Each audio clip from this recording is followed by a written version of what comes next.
guys, welcome back to my YouTube channel. Balik lagi sama gua Rizky Ratnasari di YouTube channel gua Rizky Ratnasari.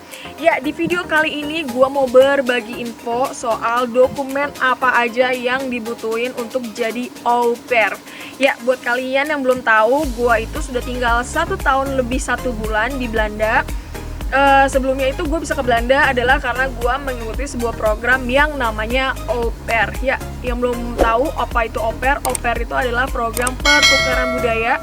Kalian bakal tinggal sama keluarga lokal setempat selama maksimal 1 tahun. Nah, di video kali ini gue mau infoin dokumen apa aja yang dibutuhin buat jadi au pair. Karena banyak banget yang nge-DM gue, khususnya di Instagram, "Kak, dokumen dan syaratnya apa aja sih, Kak?" gitu. Padahal sebelumnya di video gue yang pertama di YouTube gue itu udah sempet infoin dokumen atau syarat apa aja untuk bisa jadi au pair di Belanda. Nah, di video kali ini gue mau ngasih info sedetail mungkin, jadi jangan lupa dicatat ya.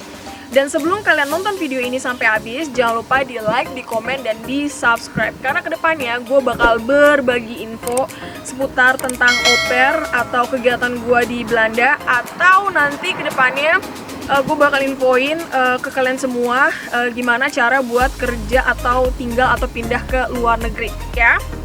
Oke, langsung aja kita mulai. Yang pertama yaitu adalah dokumen yang dibutuhin adalah paspor ya. Buat yang kalian pasti tahu ya, kalian ini pasti tahu dokumen paspor ini penting banget. Kalau tanpa paspor kalian nggak bisa pergi atau melakukan perjalanan ke luar negeri. Nah, ini syarat yang pertama. Terus yang kedua itu adalah SKCK. SKCK ini adalah surat kelakuan baik kalian. Dimana kalian bisa dapetin SKCK ini? Kalian bisa dapetin ke kantor polisi atau ke kapolsek terdekat di daerah kalian. Ini gampang banget dan bayarnya cuma 25.000. Terus syarat yang ketiga adalah akte lahir. Ya, akte lahir ini dibutuhin banget di Belanda. Dan waktu kalian nanti pergi berangkat misalnya ke negara tujuan, akte lahir ini itu wajib dibawa kalau di Belanda ya. Nah, akte lahir ini itu wajib di translate dengan menggunakan sworn translator atau penerjemah tersumpah. Atau kalian juga bisa memperbarui akte lahir kalian dengan 2 bahasa. Jadi kayak gue kasusnya, gue itu nggak ditranslate tapi gue memperbarui akte lahir gue jadi 2 bahasa. Jadi ada bahasa Indonesia, ada bahasa Inggrisnya. Itu untuk akte-akte lahir terbaru yang sekarang ini tahun 2000-an. Ini sekarang akte lahirnya udah ada bahasa Inggrisnya. Beda sama akte lahir yang dulu-dulu, yang tahun 90-an, itu akte lahirnya masih yang warna-warna kuning dan diketik-ketik gitu. Nah, buat dapetin si akte lahir ini, perbaruannya ini, gue kemarin itu gue sempat dapetin kendala karena si kantor Dukcapilnya ini nggak mau memperbarui akte lahir gue. Mereka bilang katanya akte lahir itu tidak bisa diperbarui kecuali hilang atau misalnya terjadi kebakaran atau apa gitu, dia bilang. Terus padahal di situ gue udah jelasin kalau gue itu mau pindah ke luar negeri, gue butuh dokumen ini karena di negara tujuan dokumen ini penting banget. Nah, tapi si Dukcapilnya itu nggak ngasih kemudahan atau nggak ngizinin gue buat bikin ulang. Akhirnya gue ke kantor polisi, gue bikin surat kehilangan bahwa akte lahir gue ini yang lama hilang, dan gue datengin kantor Dukcapil gue di deket rumah gue buat memperbarui akte lahir gue yang 2 bahasa. Akhirnya dibikinin. Itu gue sempet kesel banget kenapa maksud gue harus bertele-tele. Nah, jadi buat kalian yang dapat kendala, ya misalnya kantor Dukcapilnya nggak ngasih izin atau nggak bisa nih bikin yang baru kalau nggak hilang, jadi kalian langsung aja ke kantor polisi bikin surat pernyataan kehilangan kalau akte lahir yang lama kalian tuh hilang. Jadi kalian bisa bikin baru dan memperbarui akte lahir kalian yang baru ya gitu, ngerti kan? Oke, itu syarat yang ketiga. Terus syarat yang keempat adalah ijazah. Ijazah ini kalian bisa SMA atau kuliah ya. Beberapa dari para au pair itu ada yang ditranslate ke bahasa Inggris, ada juga yang mereka itu beberapa nggak ngelampirin. Tapi kalian lebih baik prepare aja ya soal dokumen ini. Terus syarat yang kelima adalah tes kesehatan. Tes kesehatan ini meliputi HIV, TBC, dan hepatitis ya. Dimana kalian bisa ngelakuin tes ini, kalian kunjungi aja rumah sakit terdekat kalian. Itu biayanya sekitar 400 sampai 500 ribu kalau nggak salah. Nah, jadi kan nanti kalian dites dahak dan paru-paru segala macam itu di rumah sakit, nanti hasilnya keluar dan hasilnya itu bakal dilampirin buat apply visa kalian.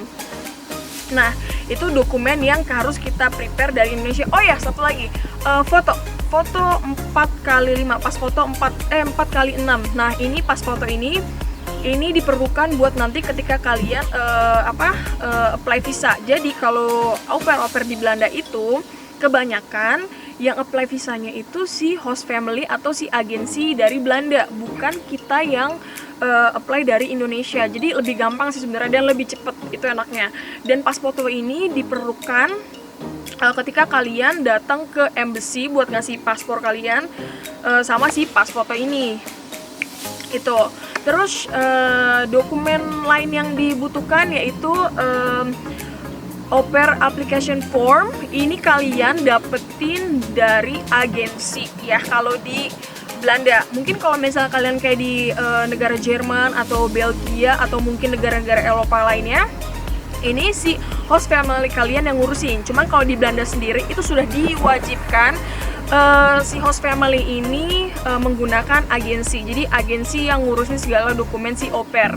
Lalu yang selanjutnya, dokumen yang selanjutnya dibutuhin yaitu adalah children reference. Jadi ini kalian juga dapat dari si agensi. Jadi agensi tuh ngasih form ini ya. Ini tuh kayak misalnya kalian udah punya pengalaman apa aja sama anak kecil, kalian ceritain aja. Kalian pernah ngasuh misalnya anak tetangga, jagain momong anak tetangga atau keponakan atau sepupu kalian dari kecil, ya kalian tunjukin aja di situ gitu pengalamannya apa aja. Nah, terus yang selanjutnya itu ini yang penting banget, ini kesehatan. Jadi ada kayak form kesehatan gitu yang dikasih sama agensi. Nah, kalian harus isi sejujur mungkin kalian punya riwayat penyakit apa, dikasih tahu. Terus kalau misalnya kalian punya HIV atau TBC, please jangan datang ya. Kalau misalnya nanti kalian tetap datang, nekat datang dan terus ketahuan, ini jadi kendala buat para au pair lainnya yang mau datang ke negara tersebut ya. Jadi jangan bikin masalah ya. Terus yang selanjutnya itu adalah, ini penting banget guys, uang 500 euro ya. Jadi uang 500 euro ini itu adalah bank statement buat ngelampirin ketika kalian apply visa. Jadi kenapa uang ini dibutuhin? Jadi buat nunjukin si embassy itu kalau kita kalau terjadi apa-apa misalnya di negara tersebut, kita ini udah punya uang simpanan gitu. Jadi nggak ngandelin si host family atau nggak ngandelin orang lain gitu. Jadi kita emang punya simpanan kalau misalnya terjadi apa-apa. Jadi sebenarnya sih uang ini tuh bisa diakalin ya. Gue juga sempat kemarin tuh ngasih tahu beberapa para calon au pair, Kak aku nggak punya uang segini gitu, nggak punya uang 500 euro tuh sekitar 8 jutaan gitu. Nah, gue bilang sama mereka, oke, gini aja, kalian minjem duit orang tua kalian dulu. Kalau nggak prepare, bilang sama mereka, ini duit cuman buat dimasukin ke rekening kalian, terus di print itu ya. Kalian bisa mintalah ke bank gitu, masukin duitnya, terus ditunggu misalnya semingguan gitu. Terus kan ada tuh saldonya tuh, jadi account balance statementnya tuh jadi 8 juta sekian misalnya. Syukur-syukur kalau misalnya bisa lebih ya. Jadi nanti ketika udah di print itu si bank statementnya dari bank, kan ketahuan tuh angkanya. Nah, kalian bisa tarik lagi tuh duitnya, terus balikin lagi deh ke orang tua kalian gitu. Jadi itu lebih enak sih, lebih memudahkan kalian gitu kalau misalnya kalian nggak punya uang segitu. Jujur ya, sebelum gue mengikuti program au pair ini, gue tuh sudah prepare duit, gue bener-bener nabung sendiri. Karena kan model au pair ini lumayan ya kalau misalnya si host family-nya nggak mau bayarin tiket pesawat. Jadi gue bener-bener prepare duit sebelum gue mengikuti program ini. Nah, ini juga bisa jadi masukan nih buat kalian yang misalnya nggak punya duit buat bank statement. Kak, aku nggak punya uang 500 euro, gimana caranya? Ya gimana caranya ya, kalian nabung aja dulu gitu loh, sambil nunggu si kalian dapat host family-nya, kalian nabung dulu, nggak usah jajan, hemat gitu, bener-bener ngumpulin duit gitu, sepinter-pinternya kalian lah. Kalau emang misalnya kalian pengen ikut program ini, pasti kan kalian juga berusaha gimana caranya buat bisa ikut program ini ya. Nah, itu aja dokumen-dokumen atau syarat-syarat yang dibutuhin untuk jadi au pair. Kayaknya sih ini kalau buat dari negara-negara sekitar Eropa ini nggak jauh dokumen yang dibutuhinnya. Terus buat kalian yang udah nonton videonya, makasih banget ya. Jangan lupa di like, di subscribe, dan di komen. Terus kalau kalian ada pertanyaan apapun, butuh saran apapun, silahkan tulis di kolom komentar. Gue kalau bisa bantu, gue amat sangat senang mau untuk membantu kalian biar kalian bisa nyusul gue ke Belanda. Oh iya, please banget ya, jangan jadiin au pair itu cita-cita. Ya cita-cita tuh jangan jadi au pair ya. Itu tuh sumpah, karena gue lucu aja gitu, banyak yang DM, Kak, aku tuh cita-cita aku banget jadi au pair. Jangan ya, cita-cita tuh setinggi mungkin jangan jadi au pair. Au pair itu jadiin batu loncatan buat kalian. Misalnya jadi au pair dulu setahun, terus habis itu kalian cari beasiswa di negara tujuan. Itu penting banget buat kalian ya. Oke, tetap semangat terus buat kalian semua. Jangan lupa di subscribe, dan sampai jumpa di video-video gue selanjutnya. Dadah.